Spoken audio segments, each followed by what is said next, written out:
your speech. Assalamu alaikum wa rahmatullahi wa barakatuh. Good morning, everybody, and we would like to welcome you in this COP28 workshop with Ministry of Economy and Advanced Technology.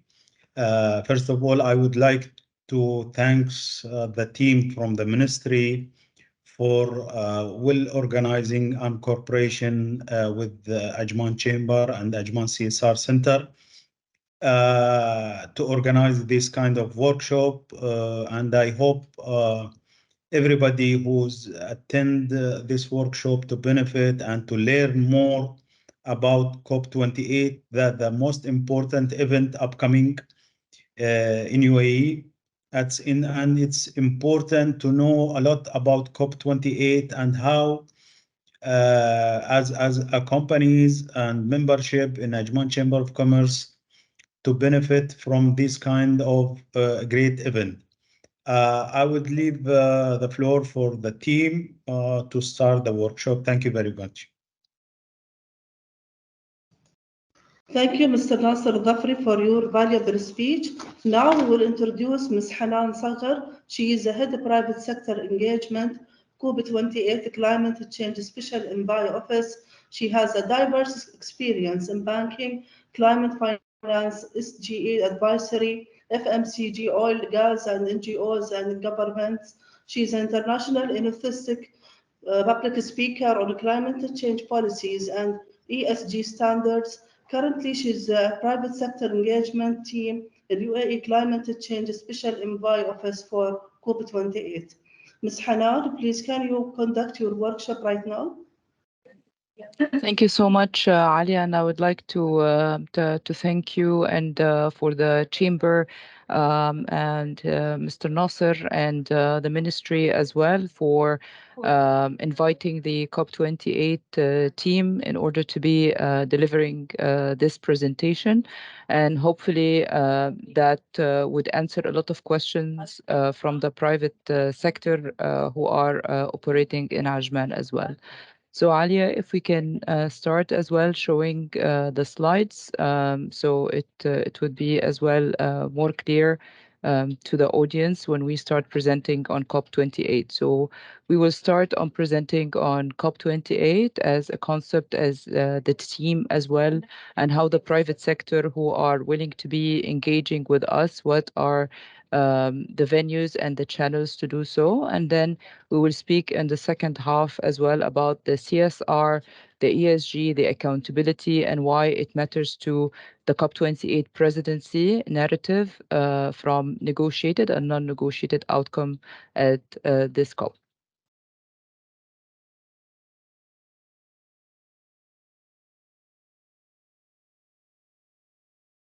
So Alia, can we start showing the slides from your end? Is it possible? Yeah, 1 second, please. Thank you so much.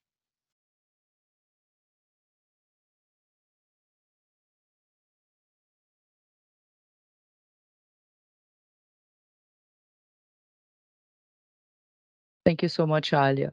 So the COP28 is really crucial being hosted in the UAE this year. And the COP, as you are aware, stands for the Conference of the Parties. And the parties are the countries who are the members of the United Nations Convention for Climate Change. And these are around 197 countries, and they have signed up for commitments with regards to the climate change and be involved and interacting at government levels. The COP in history has been restricted only to government conversations. However, it's crucial as well, and it's quite obvious that the private sector plays a crucial role in advancing the climate action conversations and other humanitarian as well type of initiatives and programs. And hence, at COP28, we are inclusive in our conversation and dialogue and initiatives to include not only governments, but as well private sectors, meaning companies, financial institutions, the civil society, and all the non-state actors in general in order to be mobilizing for the negotiated outcomes. And I will come later on as well in the presentation to differentiate between negotiated and non-negotiated outcomes. Alia, if we can move to the next slide, please.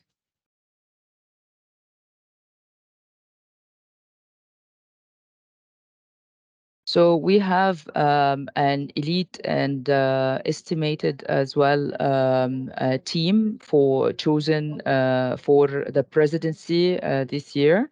So the COP28 president that we are part of his team is His Excellency Dr. Sultan Al-Jaber.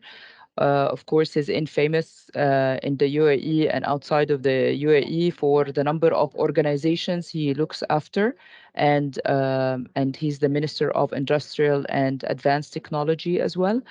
Dr. Sultan is heading a team of 300 consultants between Emiratis and non-Emiratis, very diversified in terms of nationalities, in terms of gender. And our job is to help at a global level, governments and non-governments, to be advancing climate actions and to build on from the previous COPs with the different agendas regarding climate and humanitarian as well. Her Excellency Razan Al-Mubarak, the high-level climate champion. So the high-level climate champion are the UNFCCC non-state actors arm, and Her Excellency as well, she has her own team that are helping the presidency and helping the non-state actors to be mobilizing climate related actions and with regards to nature, adaptation, resilience, mitigation, as well as a lot of other humanitarian aspects. We're very proud to have her as the first woman of a high-level climate champion this year, compared to all of her former peers. And of course, she's known as well for her nature and biodiversity activities and leadership, even prior to this assignment. Her term as well finishes with the COP28 presidency term, which will be handed over next year when the COP29 is announced. Her Excellency Shamma Al-Mazroui, the youth climate champion, we're very proud of her as well. And this is the first time at any other COP to announce for a youth climate champion. And youth is very important to us at COP28. They are involved at negotiated and non-negotiated outcomes. And the main reason is that all of the topics that we are discussing is more of a concern to the future generations, even to the existing ones. When we talk about the 1.5 Celsius temperature and all of the unforeseen type of risks that come with climate change, so it really touches on the future generation, and hence the importance of including youth at this conversation today. Halia, if we can move to the next slide, please. So the COP will take place at the Dubai Expo City, which is one of the best conference sites in the world.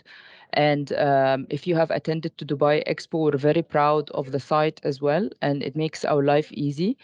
And it actually is built on sustainable means in terms of energy efficiency and the power generation as well. So it's a very well suited to be accommodating for such a huge event as COP, with an expectation of a traffic of 100,000 visitors. And the COP will take place from the 30th of November this year until the 12th of December. And if you go to the COP28 website and you want to see the programming per day, this is now finalized and ready as well for you to view. Accessing the COP as well, and I will come to the green zone and blue zone. So the green zone would be very easy to access as well. If you are visitors, you can book your green ticket and access as a visitor to see the booths, to see the different conversations and the sessions that are taking place. The good thing about the site as well is that the green zone and the blue zone will be very close to each other, not like previous COPs. And this facilitation as well is a huge effort from a number of ministries and authorities in the UAE that they are working together to collaborate as well to make it very easy for the visitors, something that we are always used to, and raising the bar high in terms of organizing such huge events from the UAE. So expect as well that we are keeping this bar and this high level in order to present an excellent type of event that we are proud of globally, as usually expected from the UAE.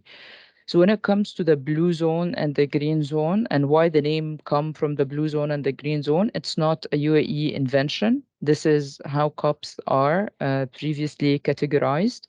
So the blue zone is restricted to the intergovernmental conversations, discussions, and negotiations, and this is the place where the negotiated outcomes comes from.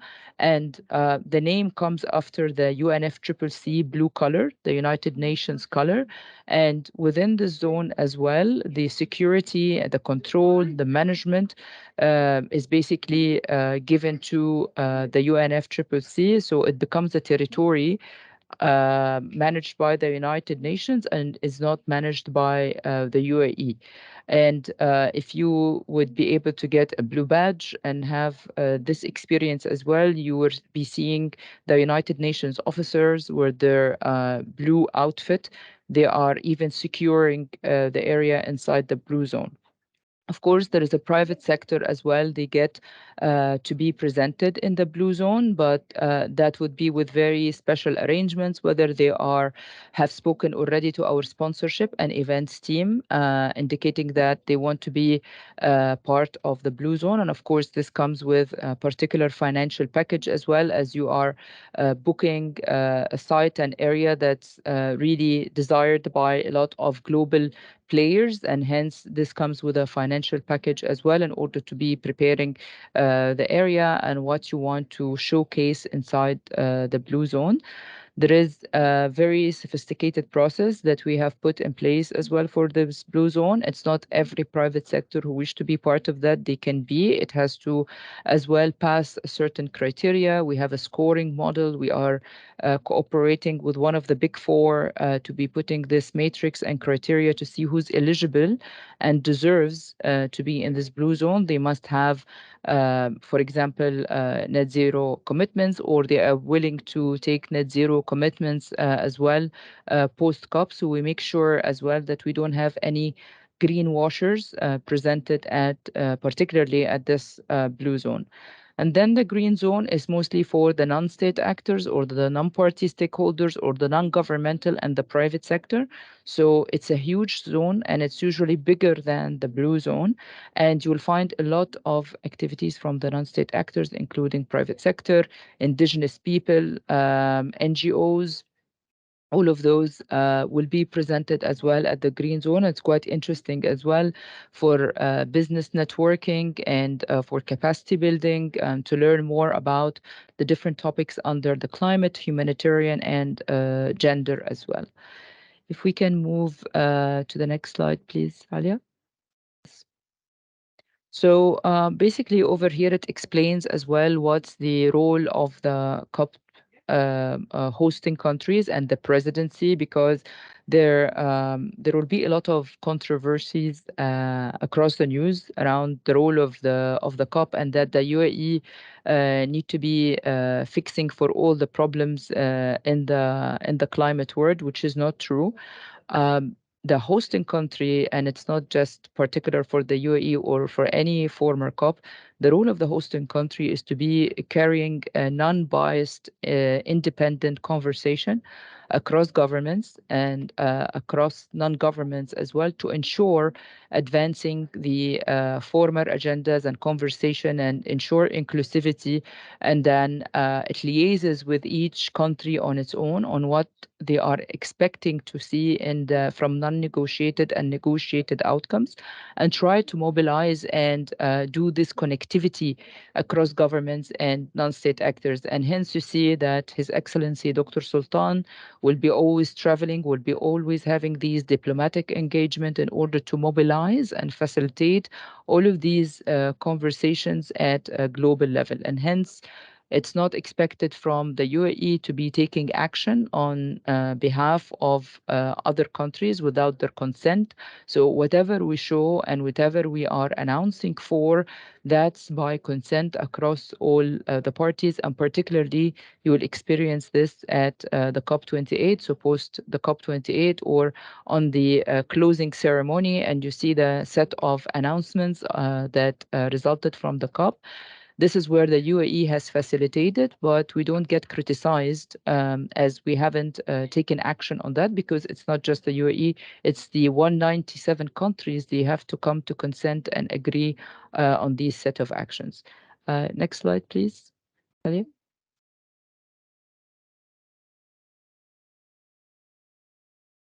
And over here, and I will come to explain as well, particularly on these points. So what we're trying to resolve over here, so if you're aware, under the Paris Agreement, all of the countries have, or most of the countries, they have signed agreements on the 1.5 Celsius. And we as COP28, we're keeping the 1.5 Celsius conversation alive, even if there are some speculations and estimations from the IPCC and others that we are not going to be meeting these targets, having the pace of decarbonization is not really being met, but we're still keen to keep this as a target that we want everyone to be achieving and work towards that.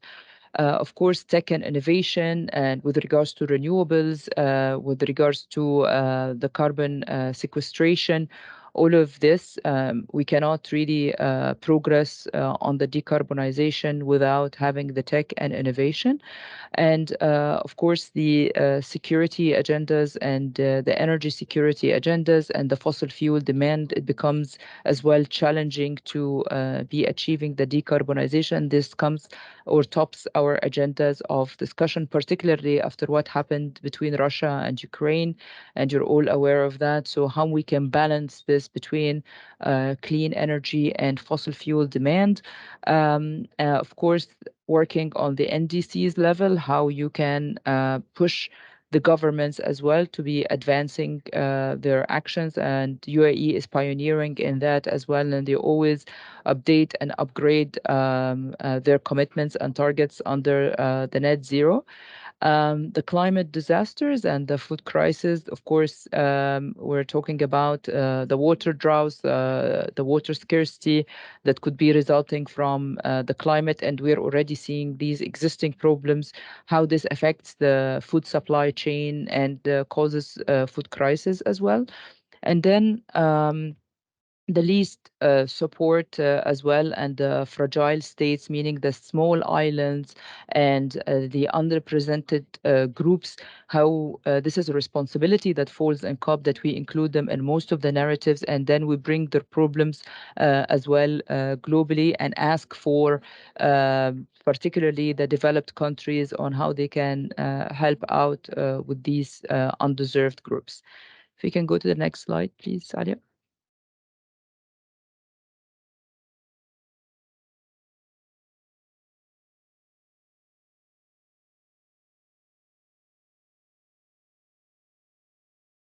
So what I've said before, this is really translated under 5 pillars that we are working on between negotiated and non-negotiated outcomes. So if you look at the global stocktake, and the global stocktake, this is a term you will hear a lot about at this COP, having that this is the first cycle of the global stocktake. The global stocktake is basically that we're taking a snapshot at what's happening and how we are advancing in terms of meeting the mitigation targets, and particularly on the 1.5 Celsius.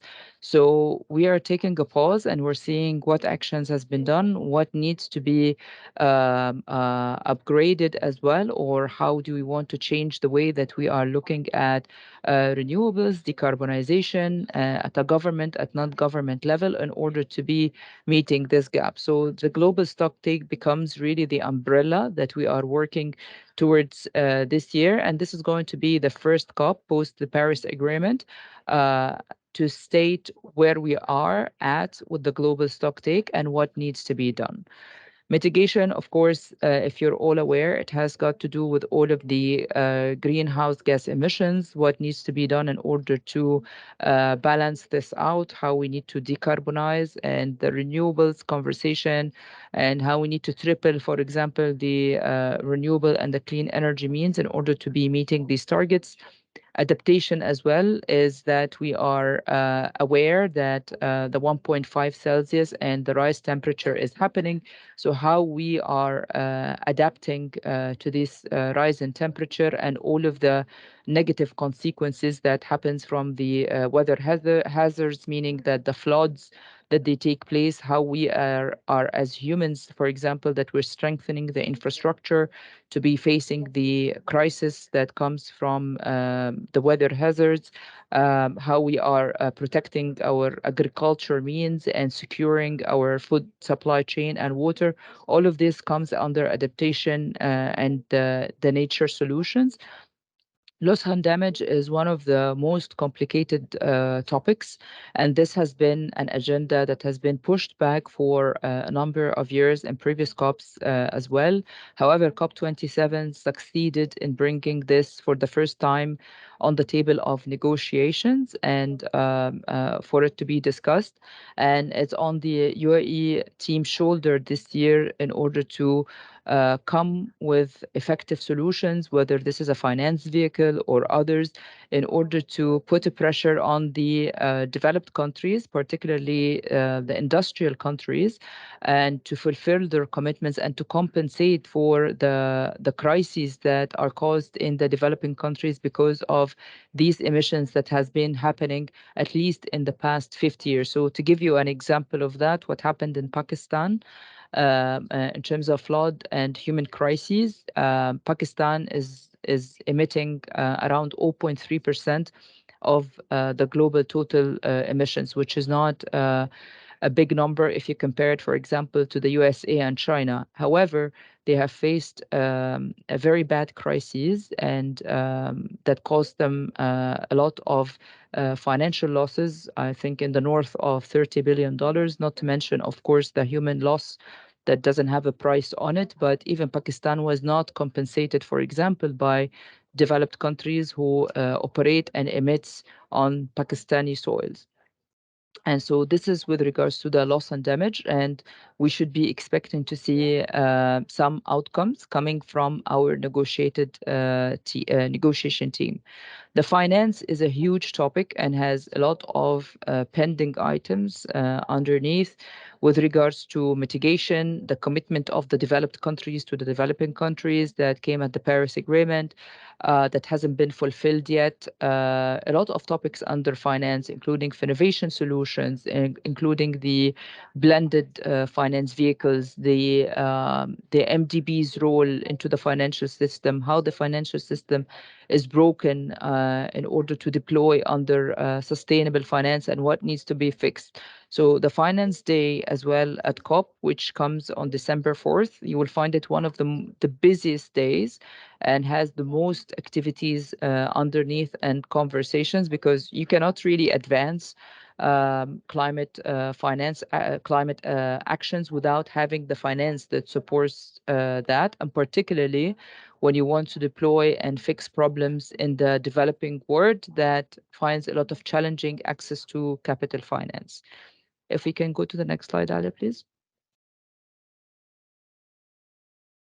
So again, this is more details on what we have explained on the previous slide. So I think, Alia, we can move to the next slide.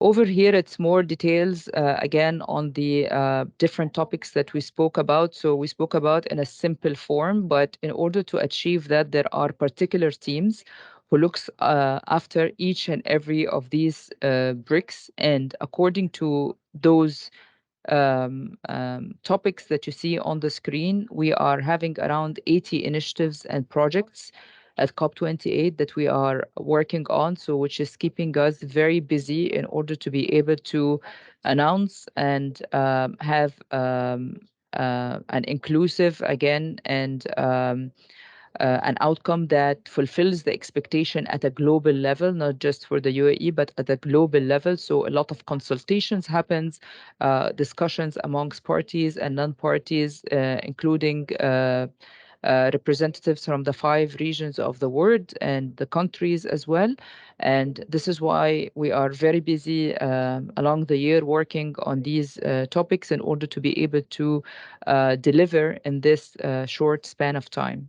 If we can go to the next slide, Ali, please. So this is the program that I mentioned that you will find it as well available on the COP28 website. So if you find here that each day has a particular type of themes underneath that is going to be discussed. There are specific topics that are going to be cross-cutting most of the thematic days. So tech and innovation, you will find programs in the green zone every day for tech and innovation when it touches to climate, startups, SMEs. So this would be a very appropriate hub to be seeing what's new that comes in this place.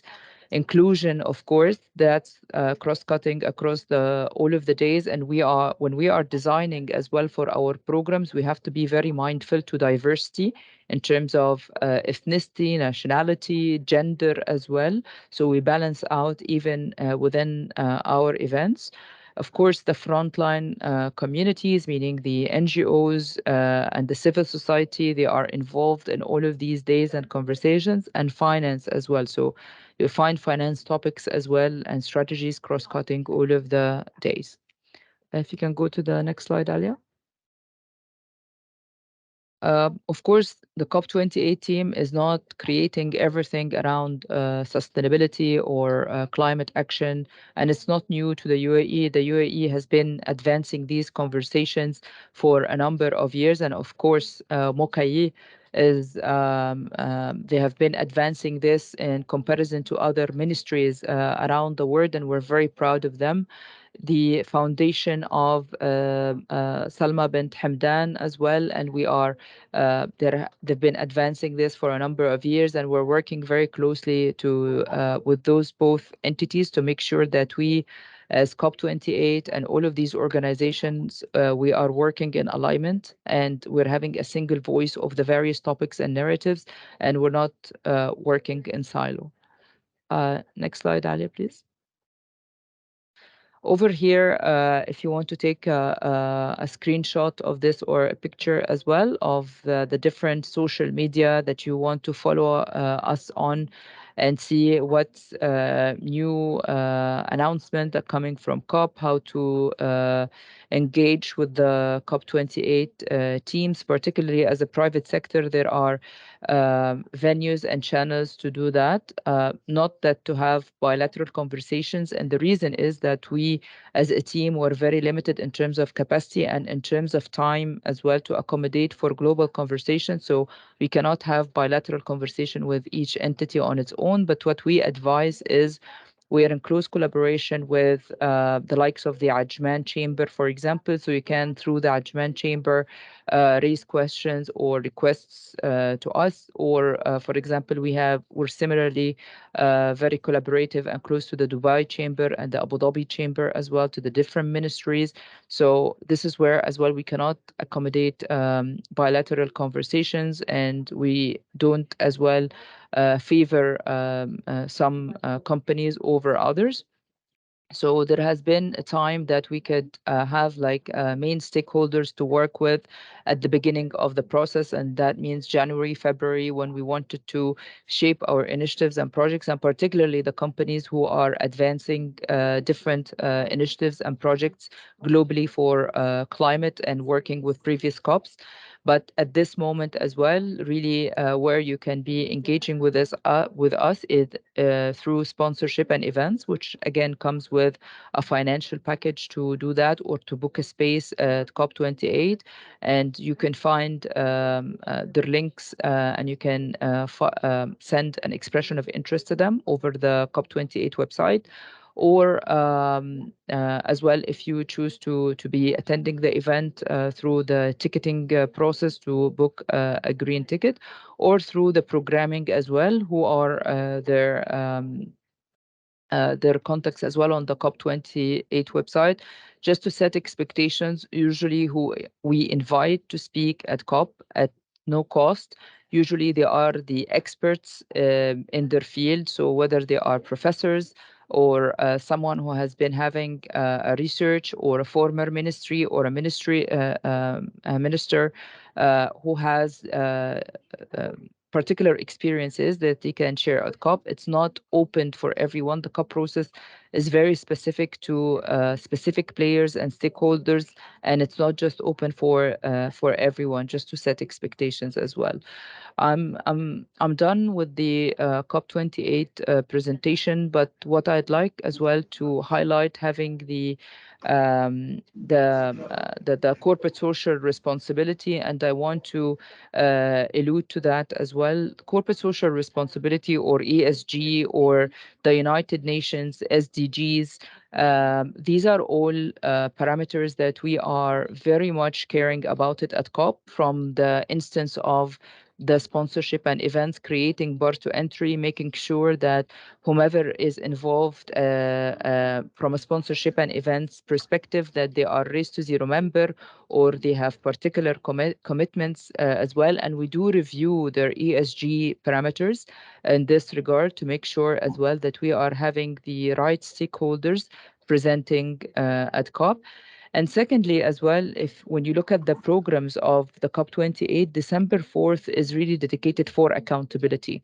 So for us, the CSR at COP as well is translated into the term accountability. So what does accountability mean? Accountability means that we're asking private sector to be taking their net zero commitments with integrity and transparency. And the main reason for over here is to avoid greenwashing. And as you're aware, greenwashing and greenwashers is a huge topic. There is a lot of companies, unfortunately, they misuse CSR or ESG, or particularly net zero commitments, as a tool to for marketing and access to capital finance. And we are completely against that at COP.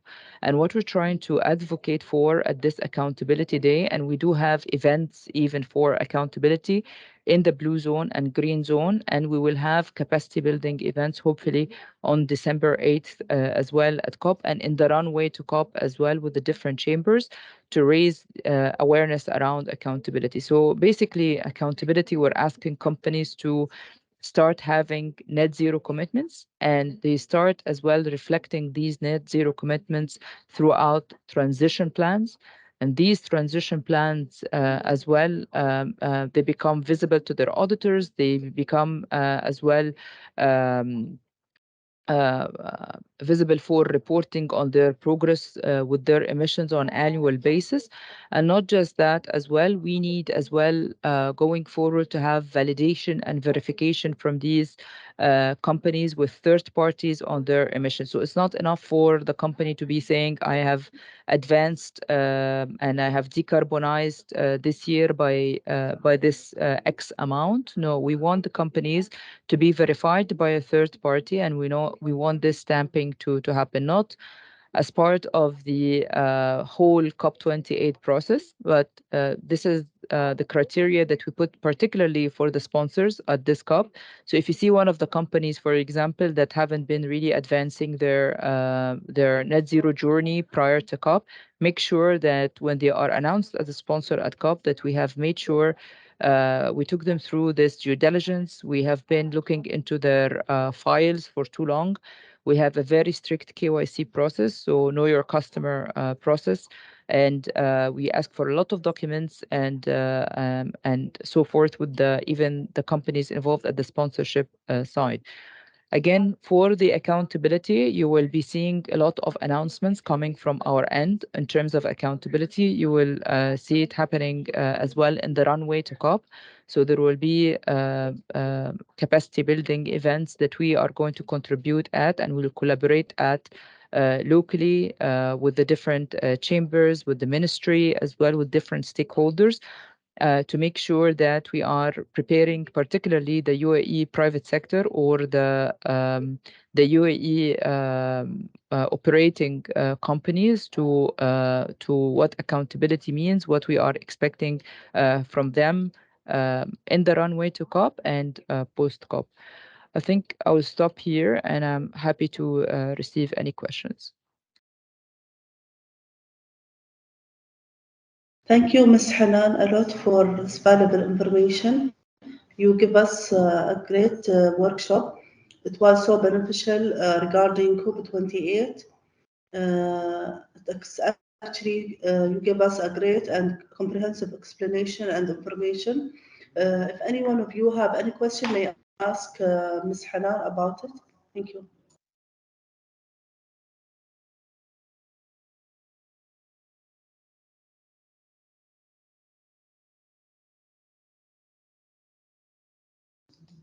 Anybody have a question, may raise your hand. Thank you.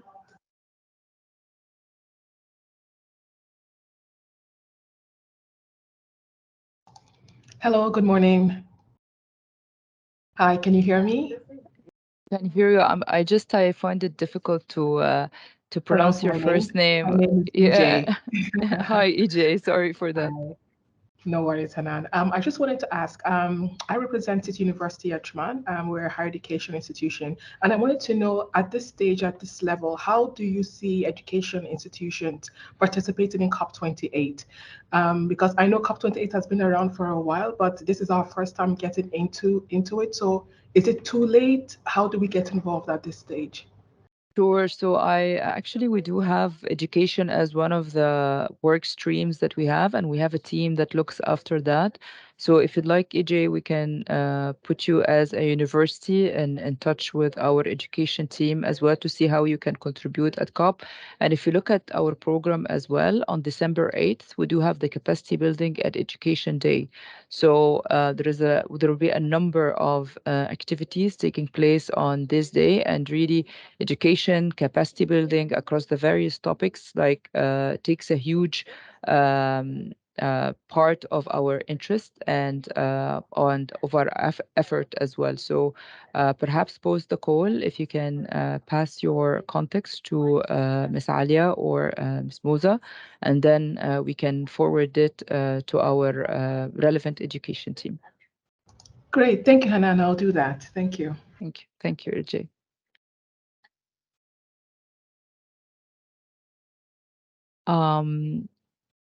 Burko? Yes, Burcu Aydın. Thank you so much. I'm Burcu. representing Gulf Medical University. Thank you so much for this presentation, Ms. Hanan. The question is, I have a lot of students and they would love to be part of this event. And how can they volunteer? My question is, can we get them to volunteer? Yes. So we have actually shared, I think, a few days ago on the COP28 website, particularly on the COP28 website and on our LinkedIn, on volunteering as well. So we have a link for their registration. They can submit the request and see what the information needed. And if they meet the eligibility criteria, definitely they will be contacted for volunteering at COP. So we'll have to go on your page on LinkedIn, or is there a particular on your website as well, or? Yes, there is the website. You will find volunteering if you do the search on volunteering, and on the COP28 website page on LinkedIn as well, you will find these announcements for volunteering. Okay, wonderful. Thank you. Thank you.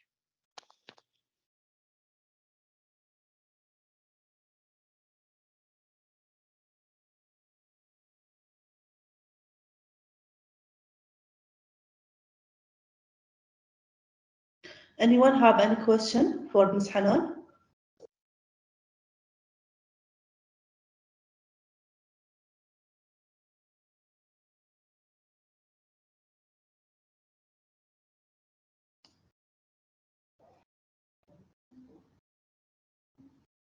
We hope that all of you benefited from the workshop today. It was a great interaction from all of you. Thank you. So thank you, Ms. Hanan, also as well.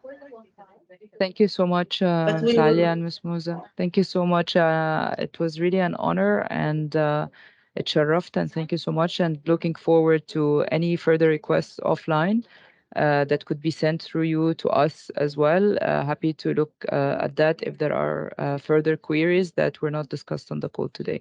Thank you so much. Thank you, Ms. Hanan. Thank you. Thank you. Thank you, dears. It's Thank our you. great Thank you pleasure all. to see you here today. Thank you. Thank you, Shukran. all of you, for attending as well. Thank you. Thank you. Have a good day. Bye. Thank you. Salam. Have a good day.